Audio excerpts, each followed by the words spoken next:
السلام عليكم ورحمة الله وبركاته.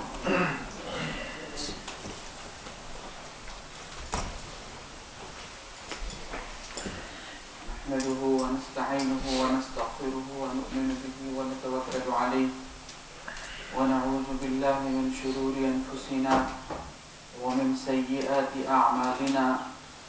من يهده الله فلا مضل له ومن يضلله فلا هادي له. ونشهد أن لا إله إلا الله وحده لا شريك له. ونشهد أن سيدنا وسندنا وإمامنا ومولانا محمدا عبده ورسوله صلى الله عليه وعلى آله وسلم تسليما كثيرا كثيرا. أما بعد، قال الله تبارك وتعالى في القرآن المجيد والفرقان الحميد: أعوذ بالله من الشيطان الرجيم. بسم الله الرحمن الرحيم.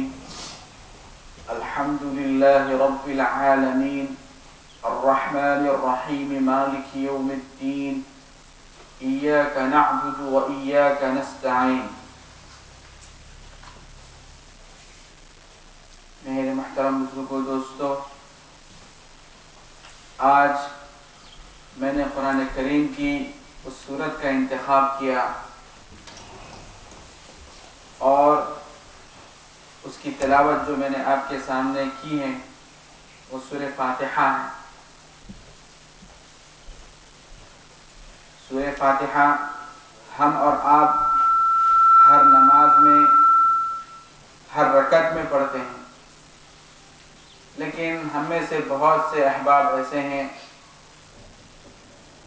پڑھ تو لیتے ہیں لیکن اس کے معنی یا اس کے مفہوم بہت کم لوگ جانتے ہیں.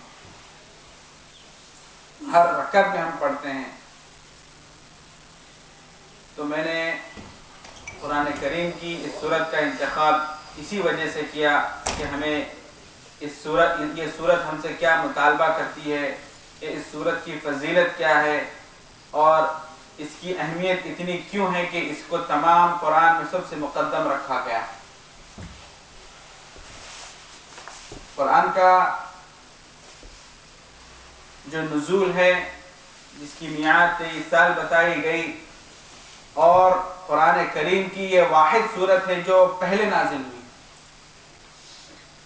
جو مکمل طور پر کوئی سورت نازل ہوئی اگر قرآن کریم کی، تو سب سے پہلے جو قرآن کریم کی سورت نازل ہوئی سورہ فاتحہ.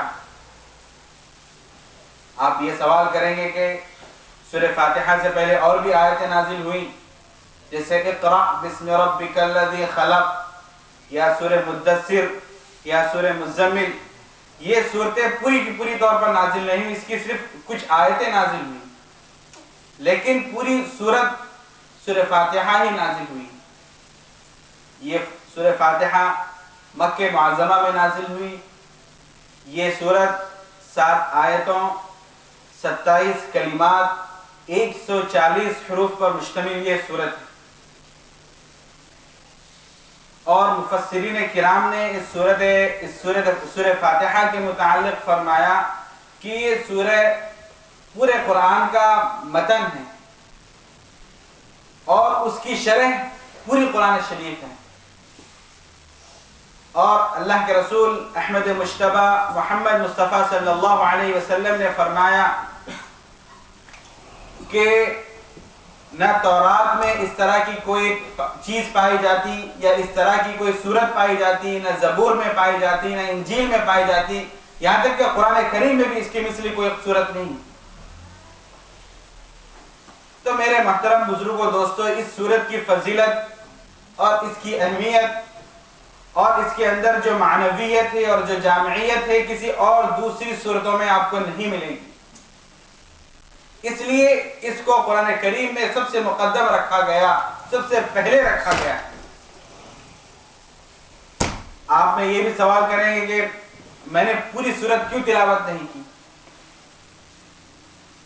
اس لیے کہ مفسرین نے اور شراح قرآن نے اس سورت کے متعلق کئی کتابیں لکھ دی ہیں، اور اس کے لیے جو ہماری جو شیڈول ہے، جو ہمارا جو ٹائم ہے، اس میں مکمل نہیں ہو سکتی. پوری بات میں مکمل طور پر نہیں بتا سکتا اس سورت کے متعلق، میں نے شروع کے صرف 4 آیتیں تلاوت کی۔ ترجمہ: الحمدللہ رب العالمین، تمام تعریف ہے اس پروردگار کی جو دونوں جہانوں کا رب ہے، الرحمن الرحیم، جس کے اندر رحم والی صفت، اور جو بڑا مہربان اور نہایت رحم والا ہے، مالک یوم الدین، جو یوم جزا کا مالک ہے، ایاک نعبد و ایاک نستعین، ہم اس کی عبادت کرتے ہیں اور ہم اسی سے مدد چاہتے ہیں، ہم اسی سے اعانت چاہتے ہیں۔ یہ شروع کی 4 آیتوں کا ترجمہ ہے۔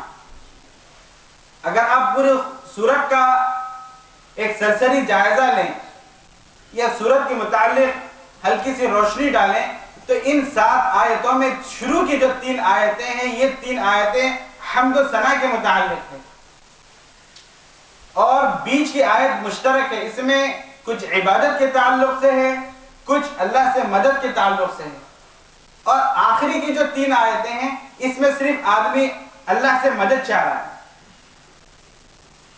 تو گویا شروع کی جو 3 آیتیں، آخر کی 3 آیتیں الگ الگ معنویت رکھتی ہیں، اور پورے قرآن کریم کا اس سورت میں نچوڑ بیان کیا گیا ہے۔ اگر ہم ہلکا سا جائزہ لیں، الحمد، حمد کہتے ہیں تعریف کو، جی قرآن کا پہلا لفظ تعریف بتلایا جا رہا ہے، کسی اور چیز سے شروعات نہیں ہوئی اس کی۔ ہم کس کی؟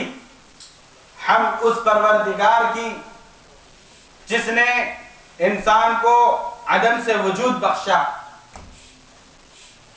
جی جس نے سورج کو نکالا، جس نے آسمان و زمین کی تخلیق کی، جس نے سمندر بہائے، اور جس نے پہاڑوں کو ایک منجمد مقام پر جمع کر دیا، اس کی تعریف۔ تو میرے محترم بزرگوں، دوستو، ابتدا ہم سے ہو رہی ہے، اور اس صورت میں ابتدا جب ہم سے کی گئی تو بعد میں اس کی تعریف کی گئی۔ کس کی حمد کی جائے؟ الحمدللہ، اللہ کی حمد ہو۔ وہ اللہ کون ہے؟ جی اس کی خالقیت کیا ہے؟ وہ ہم سے کیا مطالبہ کرتا ہے؟ وہ ہم سے کیا چاہتا ہے؟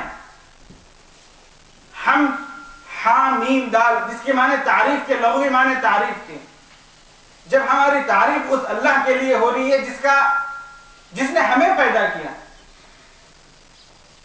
اور الحمدللہ رب العالمین الرحمن الرحیم مالک یوم الدین، ان تینوں آیتوں میں اگر اس کا مختصر ہم اس کی تشریح کریں یا ان آیتوں کے ہم الگ الگ حصوں میں بانٹ دیں تو یہ آیتیں تینوں زمانوں پر مشتمل ہیں۔ ایک ماضی، دوسرے حال، تیسرے مستقبل۔